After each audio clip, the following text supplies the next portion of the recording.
Hello, I'm Josh Edmondson, Curator of Education here at the Museum of the Drug Enforcement Administration. This is our Spotlight case, where we install temporary exhibits honoring significant stories in DEA history. We unveiled this exhibit as part of our celebration of DEA's 50th anniversary. The exhibit is titled Breaking the Mold and explores the careers of three remarkable women in DEA history. We used their oral histories, photos, and objects related to their careers to create the exhibit.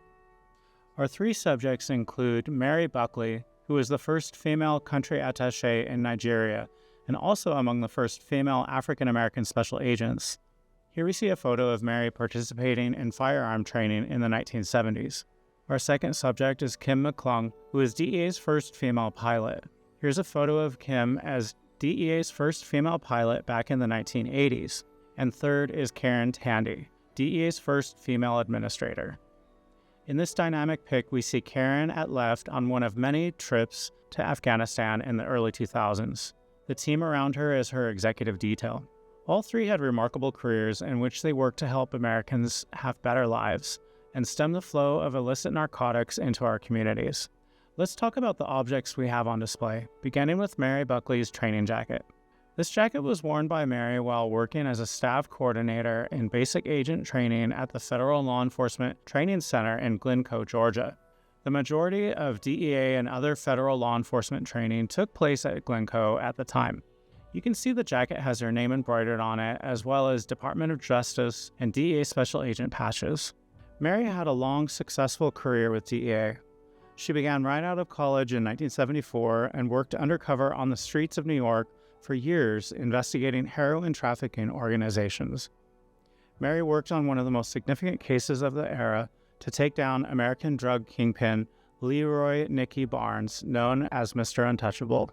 Later, she worked in training at Glencoe before going on to become the first female country attaché in Nigeria. In this clip from Mary's oral history, she describes the obstacles she was warned that she would face as a woman in Nigeria. First of all, going there, I had been told that you're not going to be accepted because you're a woman and this is a man's country. You know, Nigerians do not like women. They are very macho and you're just going to have a hard time with it. You're not going to survive. So, you'll be back here soon. And I didn't go with that attitude. I figured, well, hey, it was a man's country. That's where I need to be. This jacket is an example of uniforms issued to DEA special agents and other staff in training. DEA later moved training operations to Quantico, Virginia. Let's move on to our next object, this portrait of our first female administrator, Tandy. The portrait is painted on a decorative platter and was presented to Administrator Tandy by the Turkish National Police on a visit to Istanbul in 2004. It's an example of a diplomatic gift. DEA collaborates with hundreds of domestic and international partners in its mission to stop drug trafficking in the United States. Karen strengthened DEA's global position and partnerships to combat international drug trafficking and related narco-terrorism. This led to historic extraditions of Taliban-connected drug lords from Afghanistan, as well as leaders from each of the major drug cartels in Mexico and FARC, or Revolutionary Armed Forces of Colombia, leaders and financiers from Colombia. In this photo, Karen tours an Afghani prison with Deputy Interior Minister for Counter-Narcotics Mohammed Daoud, who has just shown her the cell that had been occupied by Haji Baz Mohammed, one of the world's most wanted, powerful, and dangerous drug kingpins at the time. He had been extradited to the U.S. to face justice. Mr. Mohammed allegedly told co-conspirators that selling drugs to Americans was a jihad because they were taking Americans' money and the heroin was killing them. In this clip from Karen's oral history, she describes a fond memory of great successes collaborating with Mexican and Colombian officials. I flew to Mexico. I then followed later with a trip to Colombia, and I took two leaders in both places, my counterparts, the Spanish version of Killing Pablo. And I said to them, this is your future. This horrible period in Colombia is your future if we don't really work together. And we formed the most amazing partnership. Juan Manuel Santos at the time was a defense minister. He later became both vice president and president of Colombia. Eduardo Medina Mora was the head of public safety in Mexico. And the three of us became like a triumvirate. And it was the best of times. In recognition of Karen's collaborative efforts with our foreign partners, she received many honors and awards. In one example, Karen was presented with Colombia's National Police Cross of Merit Medal by Juan Manuel Calderón, at the time Defense Minister and later President of Colombia.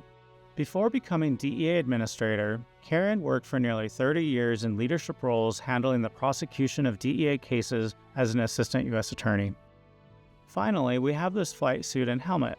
We included this flight suit and helmet in the exhibit to represent DEA pilot Kim McClung's career. She didn't actually wear the suit, but it was donated by the DEA Air Wing and is the same as the uniforms some DEA pilots wear. Fun fact, all DEA pilots are special agents. The pics you're seeing now are of DEA's first female helicopter pilot wearing a similar suit and helmet, and of DEA's Air Wing hangar in Fort Worth, Texas in the 1990s. Kim overcame many obstacles to become DEA's first female pilot. She recounted in her oral history how in the 1970s, women were stewardesses and men were pilots, and she was even told once that a woman couldn't do the job. Luckily, she got the support she needed from DEA leadership and went on to fly hundreds of successful missions around the world. In this clip, Kim remembers the experience. It was in the middle of a civil war. I mean, it was not fun in Lima at the time, and was in with the country attaché. And this is my very first bump with your girl.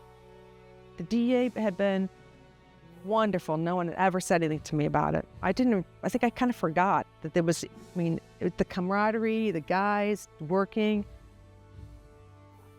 Didn't realize I was not in the in-group till that moment when the country attaché said to me, I saw that you put in for the job here. I go, yeah, we did. I go, really excited about it. He goes, well, I called headquarters and told them no. I go, excuse me? He goes, yeah. He goes, a female can't do this job down here. I said, what? He's like, yeah. He goes, you have to work with the Peruvian police and with the Peruvian military, and in this society, they can't, women can't do this job. I go, oh, can't. Totally, it hit me. I had it totally set me back. And went back to Opalaca and just thought to myself, wow. A couple days later, I get a call from aviation program, said, congratulations, you've been picked for the slot in Lima. I go, what? I go, I thought the country attaché. He goes, the country attaché doesn't dictate who we send down there. I go, because you're best qualified? He goes, you're going. I go, thank you. So it was like, I went down there and he never said anything to me. And I just did my job, and I never had a problem. Matter of fact, I think it averages the opposite, because the Peruvian military, the Peruvian police, anybody we had to deal with, I was more of a novelty to them than they loved me. I mean, I can't tell you that the way they treated me was actually nicer than what, because at that point too, I was kind of in the back of my mind, he had put a seed in my head that maybe this wasn't something that a girl should be doing in South America. But there was no other women pilots in Peru. On the radio, I was the only female voice, but they would call me by my name, Miss Kim. Oh, Miss Kim, what would you like? Once Kim got the job, she flew missions for Operation Snowcap for years. The operation, one of the most significant of its kind, had a profound impact on interdicting cocaine trafficking from Peru, Bolivia, Ecuador, and other South American nations to the United States. DEA collaborated with the State Department and others to provide air transportation for people and supplies throughout the region, making a significant difference in the fight against drug trafficking. All three of our exhibit subjects broke boundaries to rise to prominent positions in what were then male-dominated careers. They serve as an inspiration for others to do the same, and all of us at DEA thank them for their service. Thank you for watching. To find out more about the DEA Museum and our exhibits and programs, go to deamuseum.org.